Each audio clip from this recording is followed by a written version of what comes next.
मुंबईच्या आझाद मैदानात दहिसरमधल्या जनकल्याण SRA प्रकल्पातील कथित गैरव्यवहारांच्या विरोधात पीडित रहिवाशांचं आमरण उपोषण सुरू आहे।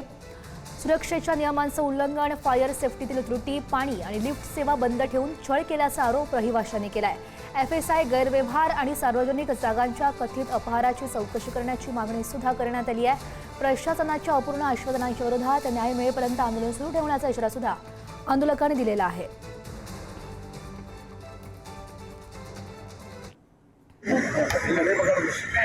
SRA मधून रहिवासी आहोत आणि गेल्या अनेक वर्षापासून इथले नागरिक रस्ता, पाणी, परत लिफ्ट यासारख्या मूलभूत समस्याला वंचित आहेत।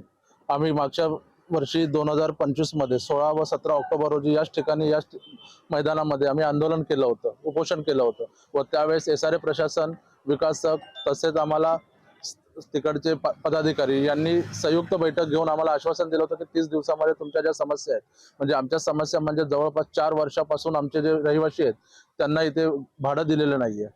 त्यानंतर आज आम्हाला रस्ता हवा आहे, तो रस्ता दिलेला नाही। आमची लिफ्ट जी आहे ती लिफ्ट बंद आहे। जवळपास एका 22 माळ्याच्या बिल्डिंग मध्ये 3 लिफ्टची तरतूद आहे, पण एकच लिफ्ट चालू आहे। तिकडे जवळपास आम्हाला 100 लोकांची लाईन तिकडे लागलेली आहे। आज शाळा सुरू होत आहेत, लोकांना, लहान मुलांना क्लासेसला जायला प्रॉब्लेम होतोय, त्यांना शाळेत जायला प्रॉब्लेम होतोय। आमच्या पिण्याच्या पाण्याच्या टाकीला ह्याची ड्रेनेज लाईनची टाकी आहे,